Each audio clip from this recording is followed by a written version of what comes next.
E que a gente aprende com o mestre? Que nós podemos aprender com o mestre aqui, né? É o quarto ponto, o quarto.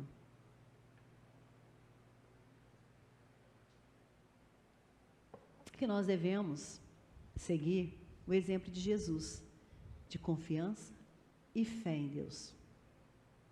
Nessa passagem, Jesus nos diz que nós, eu e você, nós podemos enfrentar as tempestades da vida. Ele estava ali como homem, em vários aspectos, várias passagens da Bíblia, quando no Getsemane ele chorava, ele angustiava, ele estava ali na sua natureza humana, né? Tanto que ele pediu ajuda aos discípulos para orar com ele, para ficar junto com ele, e os discípulos dormiram, né? E aqui, ele estava cansado, mostrando o seu lado humano, a sua natureza humana, e que é possível a gente seguir o exemplo dele, né? Jesus nos diz, então, que eu e você, nós podemos enfrentar as tempestades, as tormentas da vida. Ele nos deixa o exemplo. Nada está fora do controle soberano do Pai. Nada. Nada foge do controle do Pai. Salmos 107, 28 e 29, lá no Antigo Testamento, já dizia assim, né? A palavra, ela se completa. Na sua aflição, o salmista diz, clamaram ao Senhor, e Ele os tirou da tribulação em que se encontravam. Reduziu as tempestades a uma brisa, e serenou as ondas. Olha que Deus maravilhoso e tremendo. Na aflição, eles clamaram, e o Senhor o tirou daquela provação, daquela tribulação em que se encontravam. Reduziu a tempestade a uma brisa e serenou as ondas. Trouxe tranquilidade, como Jesus demonstrou ali, naquele barco, quando clamou ao Pai, e o Pai atendeu. Nós devemos, então, seguir também o exemplo de Jesus e superar o medo pela fé. Ter medo é natural, o ser humano tem medo, mas viver apavorado, controlado pelo medo é diferente, né? Precisamos crer, precisamos enfrentar, superar o medo pela fé em Cristo Jesus. 1 João 4,18 fala assim: no amor não há medo, pelo contrário, o perfeito amor expulsa o medo, porque o medo supõe castigo, vai vir castigo, alguma coisa, alguma consequência. Aquele que tem medo não está aperfeiçoado no amor. Não está aperfeiçoado em Jesus.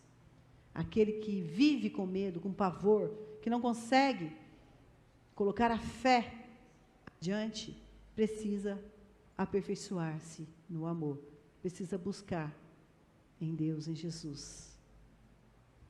Jesus repreendeu o medo e a falta de fé dos discípulos. E nós também devemos ter autoridade e poder sobre o nosso medo através da nossa fé.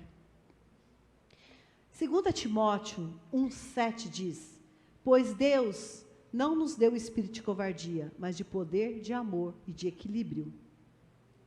Então não podemos deixar a covardia tomar conta, o medo tomar conta das nossas vidas. Mas devemos buscar o amor, o equilíbrio, né, que vem através da fonte verdadeira, que é o Senhor Jesus Cristo. Então, Jesus espera que não apenas eu e você, nós creiamos na sua capacidade de realizar milagres, hein?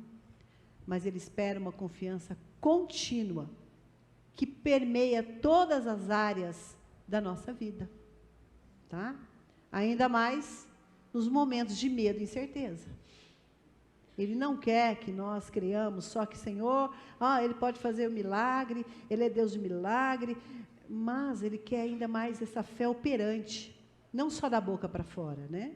Uma confiança contínua, não só em determinados períodos, e que abrange todas as áreas da minha vida, todas as áreas, seja financeira, seja intelectual, afetiva, emocional.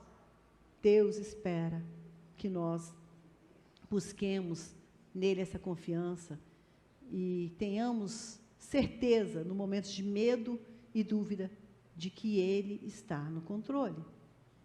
Certo? Então, Jesus repreendeu os discípulos. Por que ainda não tendes fé?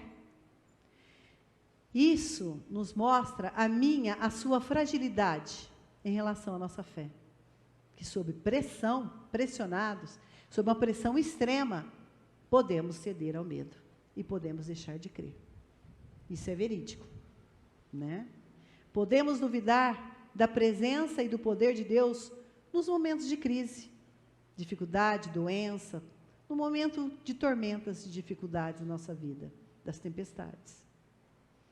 Mas é necessário que eu e você venha crescer na nossa fé com Jesus. Porque a palavra diz que sem fé é impossível agradar a Deus. Como assim? Como que eu posso buscar essa fé operante? Como eu posso crescer, ter essa fé produtiva? Alimentando da palavra, orando, buscando a direção do Espírito Santo, vivendo o Evangelho com as pessoas, com o meu próximo. Então, ler a palavra, buscar essa santificação, como já foi falado aqui hoje, é imprescindível, é necessário para que a gente venha crescer na fé. Orar, conversar com Deus, falar com Deus, conversar abertamente como a gente conversa um com o outro, vai nos ajudar a aumentar a nossa fé. Colocar aquilo que nós aprendemos em ação, não só de conhecimento, mas em prática, passo de fé, né? Isso vai fazer com que a gente tenha essa fé operante. Foi assim com os discípulos, né? Porque ali eles estavam, Jesus repreende eles, por que vocês não têm fé? Vocês não estão percebendo? Mas no final da caminhada deles, a gente viu que eles pregavam, testemunhavam e que eles morreram por amor ao Evangelho. Então, a gente viu que essa fé cresceu, produziu, né? E o medo, então, deu lugar, o pavor deu lugar à fé, à confiança, porque entregaram as suas vidas em prol da obra de Jesus Cristo.